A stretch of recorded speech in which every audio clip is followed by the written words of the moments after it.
नमस्कार दोस्तों, आपका अपना YouTube channel Ravi short GK में आपका स्वागत है। तो आज है 25 अप्रैल और 25 अप्रैल से जितने सारे महत्वपूर्ण करंट अफेयर बना है जो हम आपके बीच लाए हैं। जैसा कि आप लोग जानते हैं कि आज 25 अप्रैल है, तो सिर्फ 25 अप्रैल का करंट अफेयर नहीं रहेगा। इसमें 2021, 2022 जनवरी, फरवरी और आज अप्रैल यानी कि आज 25 अप्रैल तक रहेगा। तो आप शिद्दत से देखिएगा, क्योंकि हम आपके बीच वही प्रश्न लाते हैं जो परीक्षा में पूछने की संभावना रहता है। तो चलिए स्टार्ट करते हैं। आज का फर्स्ट प्रश्न है, हाल ही में नीति आयोग का नया उपाध्यक्ष किसे बनाया गया है? तो हाल ही में नीति आयोग का नया उपाध्यक्ष किसको बनाया गया है? तो डॉक्टर सुमन के बेरी। डॉक्टर सुमन के बेरी किसको बनाया गया है? डॉक्टर सुमन के बेरी। यानी आपसे पूछ दिया जाए कि हाल ही में नीति आयोग का नया उपाध्यक्ष किसे बनाया गया है? तो डॉक्टर सुमन के बेरी। अब देखिए, आपको इतना याद होना चाहिए क्या कि नीति आयोग के वर्तमान अध्यक्ष कौन है? तो नीति आयोग के वर्तमान अध्यक्ष प्रधानमंत्री होते हैं, यानी कि नरेंद्र मोदी हो गए। नीति आयोग के उपाध्यक्ष कौन हो गए? तो डॉक्टर सुमन के बेरी। आप पूछ जाएगा कि नीति आयोग के सीईओ कौन हो गया? सीईओ, तो सीईओ कौन हो गया? अमिताभ कांत। यानी नीति आयोग के बारे में इतना आपको याद रखना है। तो चलिए आगे का प्रश्न देखते हैं। आगे का प्रश्न है, आशा मलिक किस देश की पहली महिला सुप्रीम कोर्ट जज बनी है? तो कौन सी देश की है? तो ये पाकिस्तान की है। कहाँ की है? पाकिस्तान के। यानी आपसे पूछ दिया जाए कि आशा मलिक किस देश की पहली महिला सुप्रीम कोर्ट जज बनी है? तो पाकिस्तान के बनी है। अब देखिए आगे क्या है, केताजी ब्राउन जैक्सन किस देश की पहली महिला अश्वेत जज बनी है? तो कहाँ के बनी है? तो अमेरिका के बना है। कहाँ के बनी है? अमेरिका के। यानी आपसे पूछ दिया जाए कि आशा मलिक कहाँ की पहली महिला जज बनी है? तो पाकिस्तान के बनी है। पूछ देगा कि अमेरिका की पहली अश्वेत महिला जज कौन है? तो केताजी ब्राउन जैक्सन। अब देखिए आगे का प्रश्न है, यूएनडीपी युवा जलवायु चैंपियन किसे बनाया गया है? तो प्रोजेक्टा कोहली। किसको बनाया गया है? प्रोजेक्टा कोहली को बनाया गया। किसको बनाया गया है? प्रोजेक्टा कोहली। यानी आपसे पूछ दिया जाए कि यूएनडीपी युवा जलवायु चैंपियन किसे बनाया गया है?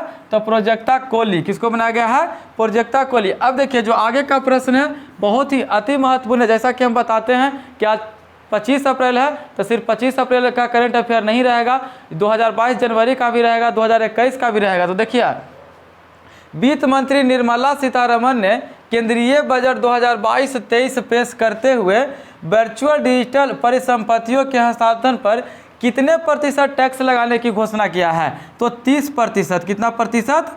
30%। यानी यहाँ से आपको याद करना कि वित्त मंत्री कौन? निर्मला सीतारमण ने केंद्रीय बजट 2022-23 पेश करते हुए वर्चुअल डिजिटल परिसंपत्तियों हस्तांतरण पर कितने प्रतिशत टैक्स लगाने की घोषणा किया है? तो 30%। कितना प्रतिशत? 30%। अब देखिए आगे का प्रश्न है। देखिए आगे का प्रश्न बताने से पहले हम आपको बता देते हैं कि आज 25 अप्रैल है, तो आज मेरा जन्मदिन है। तो आप लोग से हम आशीर्वाद चाहते हैं कि आप हमको आशीर्वाद दीजिए कि हम अपने जीवन में अच्छे काम में समय बिताएं। ऐसा नहीं कि हम बुरे काम में हम अपना समय बिताएं, ऐसा हमारे अंदर कोई त्रुटि नहीं आए। तो आप आशीर्वाद हमें दीजिए कि हम अपने जीवन में अच्छे काम करें। आप लोगों के बीच करंट अफेयर ऐसा लाएं जो परीक्षा में पूछे।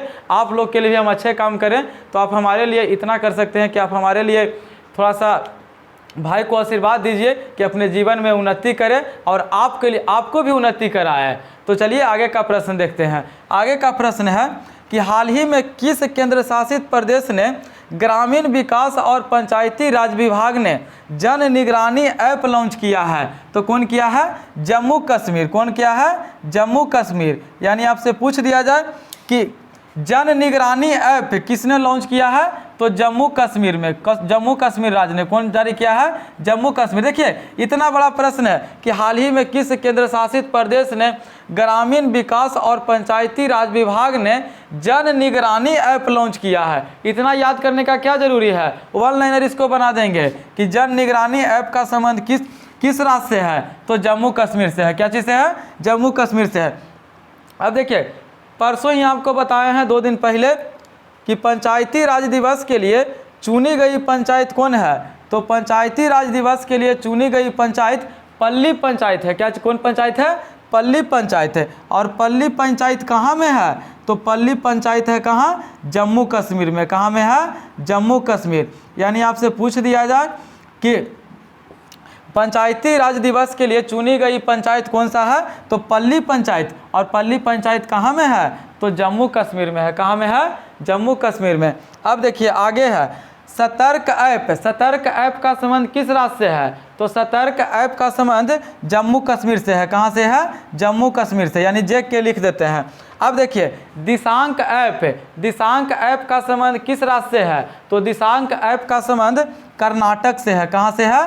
कर्नाटक से। यानी आपसे पूछ दिया जाए कि दिशांक ऐप का संबंध किस राज्य से है? तो कर्नाटक से है। अब देखिए सारथी ऐप का संबंध क्या चीज़ से है? तो सारथी ऐप का संबंध सेबी से है। क्या चीज़ से है? सेबी से। यानी आपसे पूछ दिया जाए कि सारथी ऐप का संबंध क्या चीज़ से है? तो सेबी से है। आपसे पूछ दिया जाए क्या चीज़ कि सारथी ऐप का संबंध क्या चीज़ से है? तो सारथी ऐप का संबंध सेबी से है।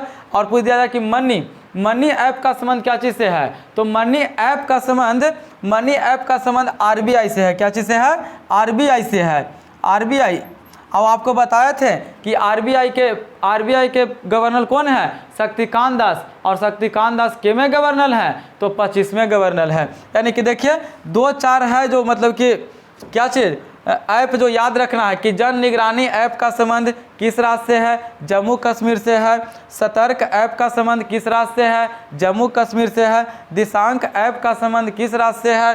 तो कर्नाटक से है। सारथी ऐप का संबंध क्या चीज़ से है? तो सेबी से है।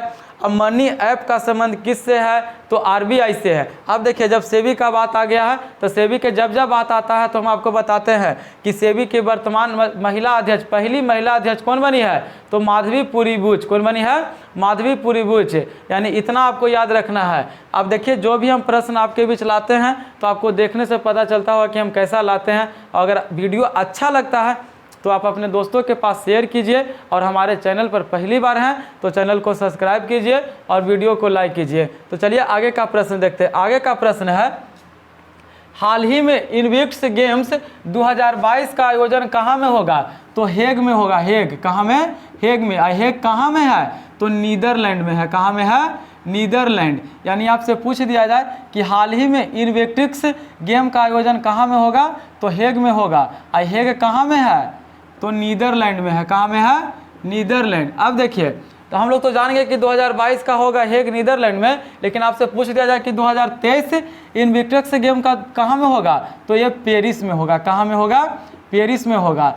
अब देखिए सॉरी पेरिस में नहीं होगा, जर्मनी में होगा। कहाँ में होगा? जर्मनी में। यानी आपसे पूछ दिया जाए कि 2023 का इन्वेक्स गेम 2023 का कहाँ में होगा?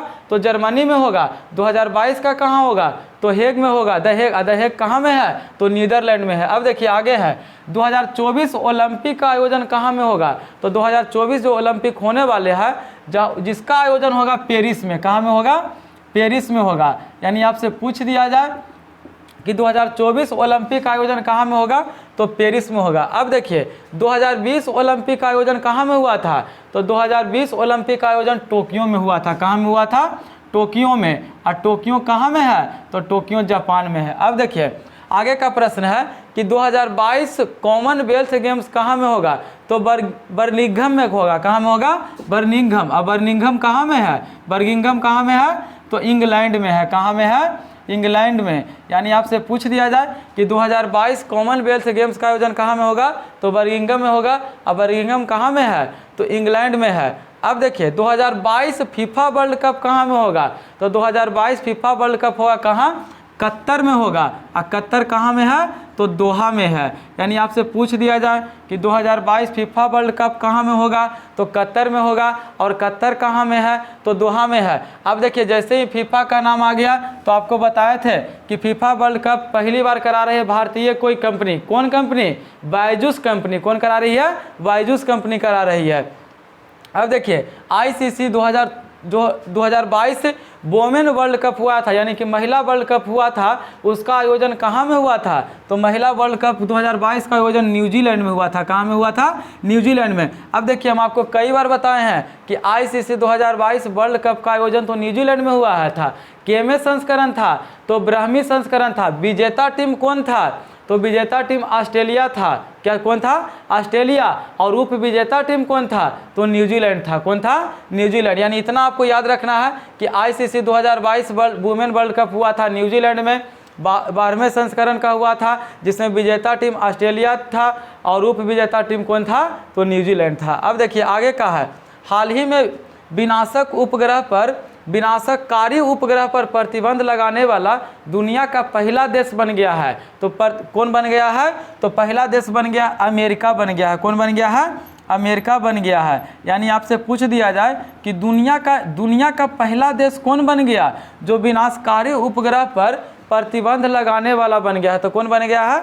अमेरिका बन गया है। अब देखिए आगे है, यूनिकॉर्न कंपनियों के मामले में शीर्ष स्थान पर कौन है? तो यूनिकॉर्न कंपनियों के मामले में शीर्ष स्थान पर कौन है? तो अमेरिका देश है। कौन है? अमेरिका देश है। यानी आपसे पूछ दिया जाए कि यूनिकॉर्न कंपनियों के मामले में प्रथम स्थान पर कौन सा देश है? तो अमेरिका है। आगे देखिए, पूरे भारत में एकमात्र महिला जज कौन है? तो कौन है? तो आपको कमेंट में बताना है। हम आपको बताए थे कि पूरे भारत में एकमात्र महिला जज कौन है, तो आपको कमेंट में बताइएगा कि कौन है। इतना आपको हम बता देते हैं कि तेलंगाना के रहने वाली है, मतलब तेलंगाना हाई कोर्ट में बना है और पूरे भारत का एकमात्र महिला जज बनी है। तो कौन बनी है आपको कमेंट में बताना है। तो आप कमेंट में पहले आंसर कीजिए, उसके बाद हम आपको बताते हैं। तो कौन है पूरे भारत का एकमात्र महिला जज कौन बनी है? हेमा कोहली। कौन बनी? हेमा कोहली। यानी आपसे पूछ दिया जाए कि पूरे भारत में एकमात्र कौन बनी है? तो हेमा कोहली। हेमा कोहली कहाँ की बनी है? तो तेलंगाना के। कहाँ के? तेलंगाना को। अब देखें, भ्रष्टाचार सूचकांक में भारत का स्थान कितना है? तो 85 है। कितना है? 85। यानी आपसे पूछ दिया जाए कि भ्रष्टाचार में भारत का स्थान कितना है? तो 85 है। प्रेस स्वतंत्रता में भारत का स्थान कितना है? तो 142 है। कितना है? 142 है। पूछ दिया जाए आपसे कि भूखमरी में कितना है? तो 101 है। खुशहाली में कितना है? तो खुशहाली में कितना है?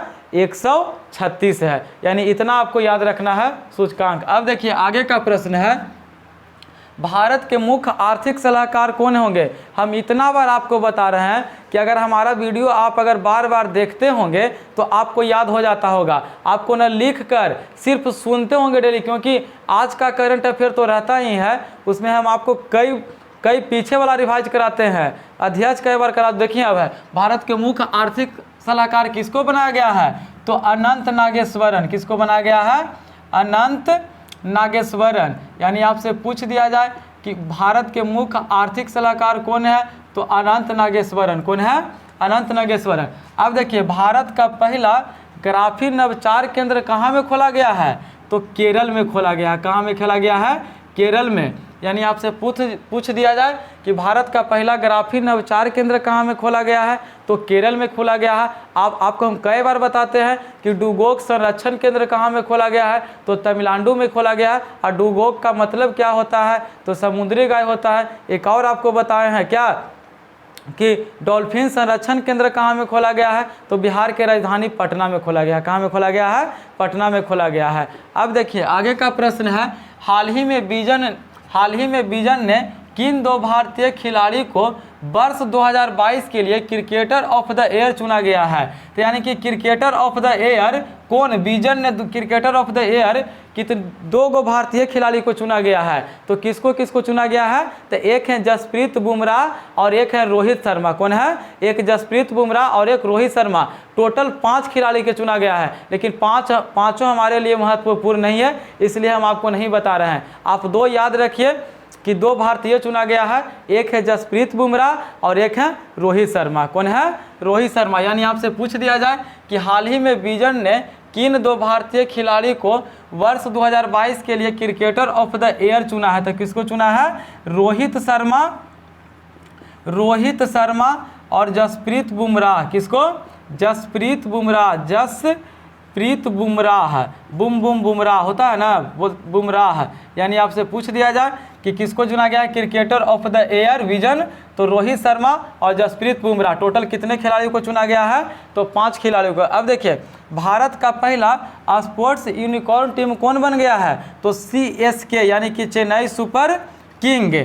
अब देखिए आगे का प्रश्न है कि यूनिकॉर्न के मामले में भारत का स्थान केमा है, तो चौथा है। क्या केमा है, चौथे नंबर पर है। यानी आपसे पूछ दिया जाए कि यूनिकॉर्न कंपनी के मामले में भारत केवें स्थान पर है, तो चौथे स्थान पर है। लेकिन आपसे पूछ दिया जाए कि पहले स्थान पर कौन है, तो पहले स्थान पर आपको बताए हैं कौन है, अमेरिका है। कौन है, अमेरिका। अब देखिए आगे का प्रश्न है कि इकोनॉमी सर्वे 2021-22 के अनुसार सबसे अधिक स्टार्टअप कहाँ में शुरू हुआ है, तो पहला नंबर पर पहले कुछ दिन पहले कौन था, बंगलौर था, और आपको बताए थे, लेकिन बंगलौर को पीछे छोड़ दिया। कौन बन गया है, तो दिल्ली बन गया है। कौन बन गया है, दिल्ली। यानी आपसे पूछ दिया जाए कि इकोनॉमी सर्वे 2021 के अनुसार सबसे अधिक स्टार्टअप कहाँ में शुरू हुआ है, तो दिल्ली में शुरू हुआ है। कहाँ में शुरू हुआ है, दिल्ली में शुरू हुआ है। यानी कि देखिए आप जो लाए थे, देखिए एक बार और आपको रिवाइज करा देते हैं। जो खेल है ये एकदम बहुत ही अति महत्वपूर्ण है, आपको याद रखना, कहीं ना कहीं परीक्षा में पूछता है। क्या है, हाल ही में इनविक्स गेम 2022 का आयोजन कहाँ में होगा, हेग नीदरलैंड में होगा।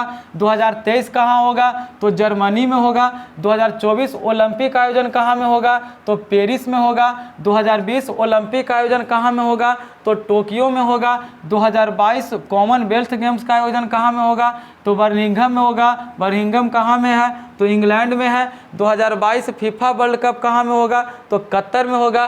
कतर कहाँ में है, तो दोहा में है। ICC 2022 वुमेन वर्ल्ड कप कहाँ में हुआ था, तो न्यूजीलैंड में हुआ था। विजेता टीम कौन थी, ऑस्ट्रेलिया थी। उप विजेता टीम कौन था, तो न्यूजीलैंड था। यानी इतना आपको खेल के बारे में याद होना चाहिए। और बताइएगा कि हमारा वीडियो आपको कैसा लगता है, और अगर अच्छा लगता है तो आप अपने दोस्तों के पास शेयर कीजिए। और हमारे वीडियो पर पहली बार हैं तो चैनल को सब्सक्राइब करना न भूलें, और वीडियो को लाइक करें, क्योंकि अगर आप लाइक करेंगे तो हमको खुशी होगी कि नहीं, जो हमारे भाई वीडियो देख रहे हैं उनको पर्सन अच्छा लगता है। और जो त्रुटि रहता है वह त्रुटि भी बताइएगा, जो कि हम सुधारेंगे। तो अगर वीडियो अच्छा लगता है तो अपने दोस्तों के पास शेयर कीजिए, क्योंकि आपके लिए जब हम इतना मेहनत करते हैं तो आपको भी थोड़ा फर्ज बनता है कि आप अपने छोटे भाई का हेल्प करें और चैनल को थोड़ा शेयर कीजिए। तो हम उम्मीद करते हैं कि हमारा वीडियो आपको अच्छा लगता है। तो हम अंत में हम सभी को धन्यवाद करना चाहते हैं जो हमारे वीडियो के अंत तक बने हैं, और लास्ट में बोलना चाहते हैं कि हमारे वीडियो के अंत तक बने रहने के लिए बहुत बहुत धन्यवाद। जय हिंद, जय भारत।